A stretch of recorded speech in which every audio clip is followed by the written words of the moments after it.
Good afternoon, everybody. Good afternoon. Thank you. It is clearly now the will of the Parliamentary Conservative Party that there should be a new leader of that party and therefore a new Prime Minister. And I've agreed with Sir Graham Brady, the chairman of our backbench MPs, that the process of choosing that new leader should begin now. And the timetable will be announced next week. And I've today appointed a cabinet to serve, as I will, until a new leader is in place. So I want to say to the millions of people who voted for us in 2019, many of them voting Conservative for the first time, thank you for that incredible mandate, the biggest Conservative majority since 1987, the biggest share of a vote since 1979. And the reason I have fought so hard in the last few days to continue to deliver that mandate in person was not just because I wanted to do so, but because I felt it was my job, my duty, my obligation to you to continue to do what we promised in 2019.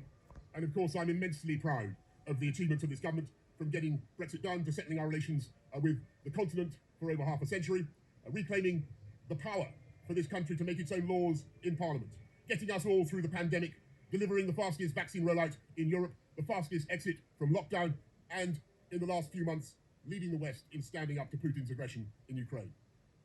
And let me say now to the people of Ukraine that I know that we in the UK will continue to back your fight for freedom for as long as it takes.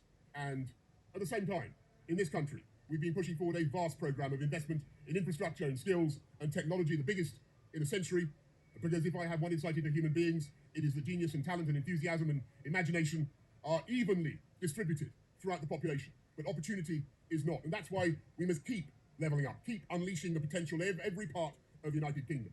And if we can do that in this country, we will be the most prosperous in Europe. And in the last few days, I've tried to persuade my colleagues that it would be eccentric to change governments when we're delivering so much, and when we have such a vast mandate, and when we're actually only a handful of points behind in the polls, even in mid-term after quite a few months of pretty relentless sledging, and when the economic scene is so difficult domestically and internationally. And I regret not to have been successful in those arguments, and of course it's painful not to be able to see through so many ideas and projects myself. But as we've seen at Westminster, the herd instinct is powerful. When the herd moves, it moves. And my friends, in politics, no one is remotely indispensable. And our brilliant and Darwinian system will produce another leader equally committed to taking this country forward through tough times, not just helping families to get through it, but changing and improving the way we do things, cutting burdens on businesses and families, and yes, cutting taxes, because that is the way to generate the growth and the income we need to pay for great public services. And to that new leader, I say, whoever he or she may be, I say I will give you as much support as I can.